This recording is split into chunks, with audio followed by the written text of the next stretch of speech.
Serving alongside an assault gun detachment are a number of paratroopers, all of whom are heavily armed for anti-tank warfare and are carrying examples of the Panzerfaust and the Panzerschreck. While the assault gun goes into action in the tank killing role, which had by this time become its forte, other troops stalk and defeat a number of T-34s using their anti-tank weapons. The effect of the Panzerschreck is clearly seen here, the backblast being quite pronounced.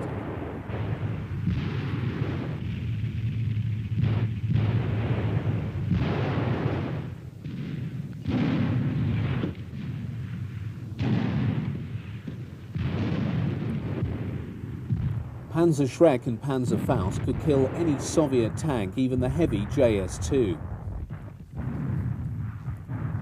Fallschirmjäger continued fighting alongside regular army troops in Italy through to 1945. This sequence is particularly good for illustrating to great effect the use of anti-tank weapons. By this time, each German infantryman was well equipped for such a role, vital in the face of the abundance of Allied armour.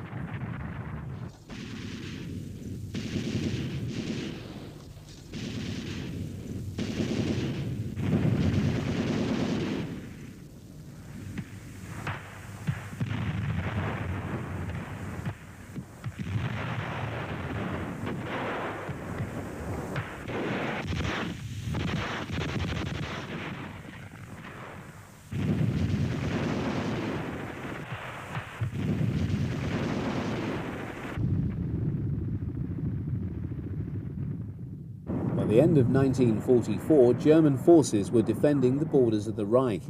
Many Fallschirmjäger units had been destroyed or surrendered in the Falaise pocket. The survivors were being reorganized and mainly placed in Kampfergruppen. Gazing out over a destroyed bridge on the Rhine is a Fallschirmjäger operating on the border with Holland.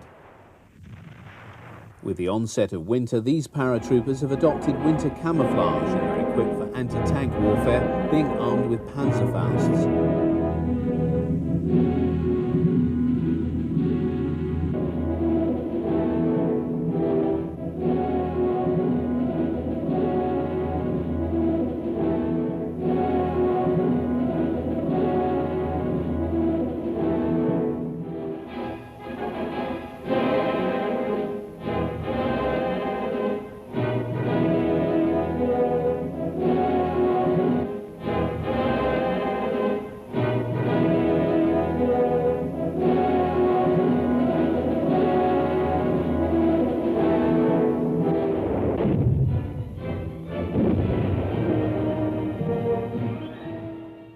A group of destroyed US Army Sherman tanks stand abandoned and forlorn in the snow, victims of the Fallschirmjäger.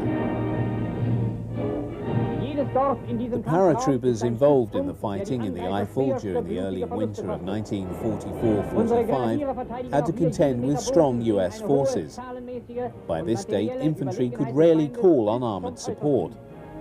In the months from October to December, the supply of armoured vehicles, such as assault guns, were restricted as Hitler ordered stocks built up for the offensive in the Ardennes.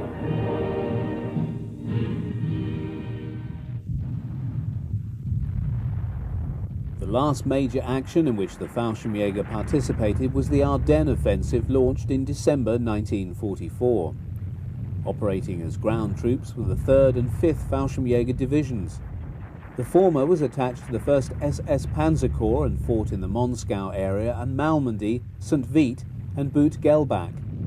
The latter, under the command of Oberst Heilmann, fought in the Vianden sector at Witz and Bastogne.